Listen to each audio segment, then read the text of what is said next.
Hello mga kaibigan! Welcome po ulit dito sa ating programang Dear Kuya Joel. Ito po si Joel Esquera, ang inyong host.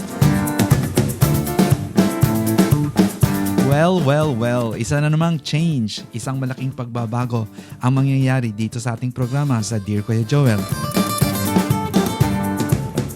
Nais ko lang pong ipabatid sa inyong lahat mga kaibigan na lilipat po tayo ulit sa Spotify. So, lahat po ng ating mga episodes mula episode 1 hanggang sa kasalukuyan. Malapit na tayo mag 300 eh. So, dadalhin po natin ulit itong ating mga daladalang mga episodes pabalik ng Spotify.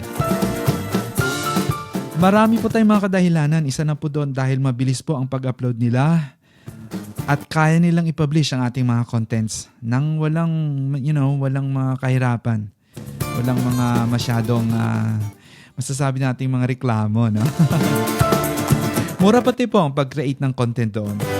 At madaling pakinggan kahit na nasa background app lang ng inyong phone ang Spotify, maaari itong patuloy na nagpi-play kahit na gumagawa o naglalaro kayo o kaya mayroon kayong binabasa. Ang Spotify po bilang second app, maaari po ninyong i-play yan o patuloy na nagpi-play. Kaya maganda.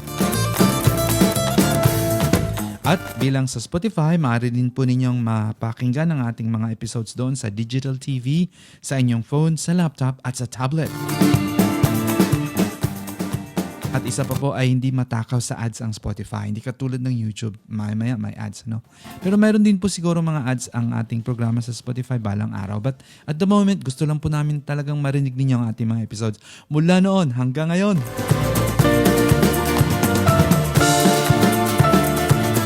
Kaya spread the news na po. Sabihin po sa inyong mga kakilala, sa inyong mga acquaintances na lilipat ulit ang Dear Kuya Joel sa Spotify. Ano ba talaga kuya? YouTube or Spotify?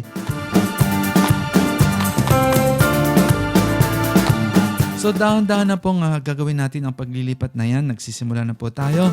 Dahil sa dami po nating mga episodes, it will take a few days po. So ngayon po ay May 9 ang simula ng ating paglilipat at maaaring matatapos po ito sa loob ng 1 linggo. Ayan, wala na pong music. Okay, so yan lamang po mga kaibigan ang bagong announcement natin dito sa ating programang Dear Kuya Joel. And of course, lagi po kayo mag-subscribe o antabayanan ang ating mga bagong labas doon.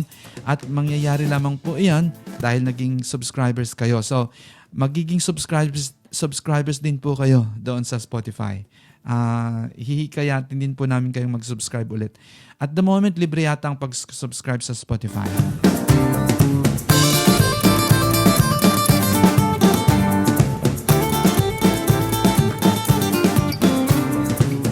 And of course mga kaibigan, kung mayroon po kayong mga katanungan, ipadala lamang po ang inyong mga questions sa ating email address na dearkuyajoel@gmail.com. Maaari din po kayo magtanong sa ating Facebook Messenger sa Dear Kuya Joel Fans. Meron din po tayong secondary email na pwede kayong magtanong o magpadala ng inyong mga kwento sa joelesqueradkj@gmail.com. And of course, be a, as likers din po kayo dapat. Dapat talaga. Dapat. ng ating Facebook page na Dear Kuya Joel Fans. Okay, tara na. Balik tayo sa Spotify. Ang mangyari po dito sa YouTube, I don't know kung ano mangyari dito, but I think I'll just leave the episodes here at the moment. Hindi po natin gagalawin. Hanggang siguro balang araw, I don't know kung tatanggalin ng YouTube or it will stay here on YouTube for a while. Okay, yan po ang ating mensahe ngayon. Magbabalik sa Spotify ang Dear Kuya Joel. And please let everyone know. Isabog ang pagmamahal sa mundo. Goodbye for now.